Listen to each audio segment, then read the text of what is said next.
Hello everybody, just thought I would do a quick unboxing video of the Phaetus Dragon Hotend. Hopefully I'm pronouncing the company correctly, but I know I've talked to you guys a lot about my experiences with the previous one, which is here in pieces. But before it was here in pieces, it worked absolutely beautifully. And as you'll see, it uses standard E3D nozzles, so very easy to change and maintain, and it printed like a dream, actually. And I'll get to why this one is in a bag. We'll talk a little bit about why this one fell apart. For now, let's cut this bad boy open. So, they have a nice packaging, by the way.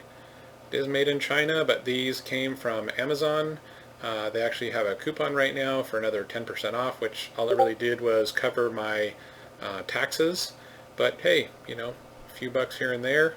It's already about half the price of you know, kind of a fancier equivalent, but the performance, in my opinion, is definitely well worth the cost that I paid for it.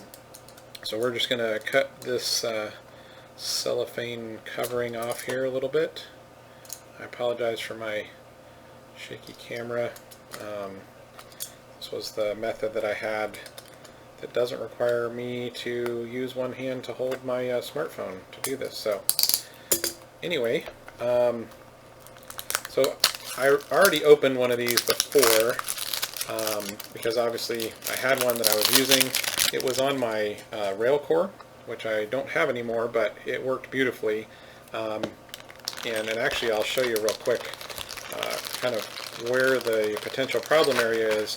So this is a pretty well thought out piece. It's kind of a combination of elements of the standard E3D design with a similar block, kind of a bigger, beefier block, but pretty easy to work on. It does take the standard E3D style nozzles. And this is their high flow version, which I'll probably take off and put on this one. This is a standard version that I don't think it really matters that much because I had the high flow because I had it on my rail core, which had the potential to pump a lot of plastic really quickly. So this would be their equivalent of like a Volcano or similar Hotend that's made to pump through a lot of plastic more quickly. You have a longer melt zone than the standard, which just doesn't have this middle piece. But the problem is the potential failure points are these two little, it's hard to see on the black there, but these two little threaded holes. So those use a M1.5 millimeter screw, which was very difficult to come by, though I did get more on Amazon to make sure that it wasn't a stripped screw problem. They thread through the bottom here, so very easy to take this off. However, even though these tubes are stabilizing it so that if you want to change the nozzle or, you know, just to keep it in place versus something like an E3D Hotend where you've got that absolutely outdated and ridiculous threaded throat that you have to kind of sync up with where the nozzle back is so that they butt up against each other.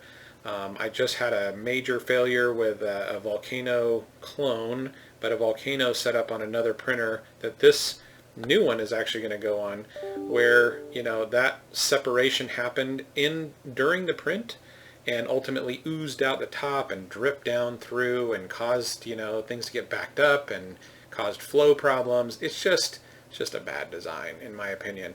So these help stabilize it. This cooling area, it's not really the cooling fins, those are here, but this helps you be able to put on if you have like a clamp on Hotend cooler or something, fan that you want to put on there. This helps, you know, allow that. It's not really a heat sink, even though it does have some connection to these tubes. And it connects to a standard collet, so or standard groove mount, I should say.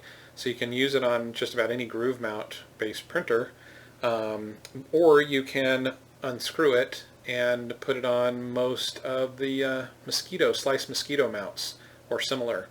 So a lot of flexibility there. If you get the name brand Phaetus, there are some clones of this clone, or I guess this isn't a clone, clones of their original design, but this is kind of amalgamation of a couple of other designs that may not have that feature there.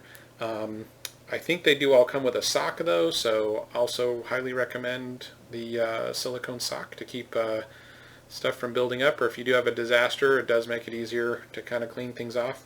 But getting back to the unboxing here, oh, by the way, what happened was I got the replacement screws, and I found out that it was in fact these taps that had stripped out. So this is now basically useless. I might save the top end, and I have a replacement piece of this coming, but really they should have used something thicker there, something a little, more secure, because I think what happened was something, got a really bad bump or something on a print, and I woke up to, a little bit of a disaster there. It was not hard to clean up, but it was just sad that it was a failure that couldn't be recovered with this hot end. Had to be put another hot end in there to take care of the problem. So back to the unboxing.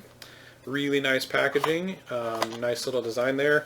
As you slide that cover off, just really clean, nice kind of felt lined interior there.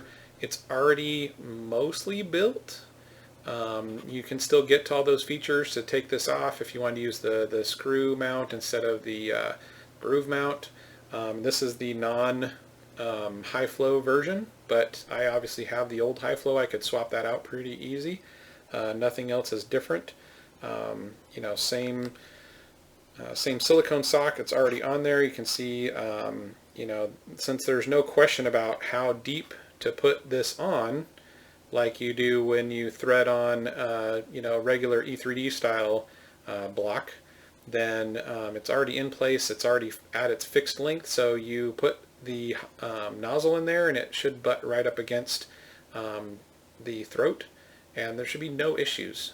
So I don't know why E3D is still, even in their latest Hemera design, really didn't change any of that. It's still kind of a nightmare. It's a little bit better because the Hemera itself is pretty stationary.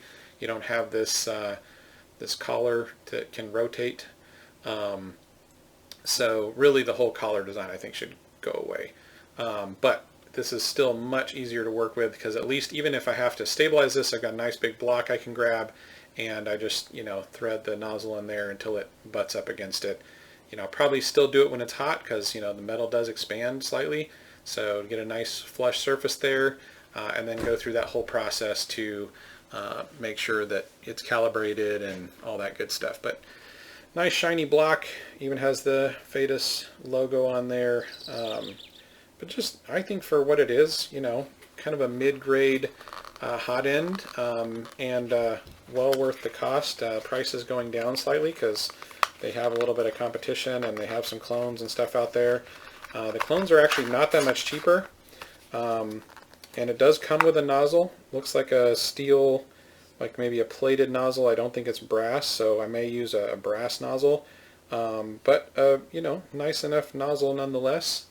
So that can just thread in there, and then I will just steal these existing thermistor and heater cartridge from here, where I've got extras that I can just slide in there. It takes all the standard ones. I actually like that it uses a cartridge based thermistor and not the stupid glass tip ones, again, like E3D tends to use in some of, or at least the clones tend to use in some of their designs. It is horrible. It needs to go away as well. Nobody should be using those little glass tip thermistors for this use case, in my opinion. So I'll steal these and drop them in there. You can see they're still very clean even after many, many hours of printing.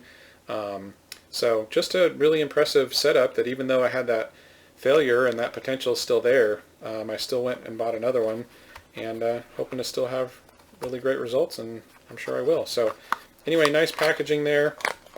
It does have some tools that come in the package as well. So you've got your collet clip, you've got some spare screws, including one of those, a couple of those M1.5s.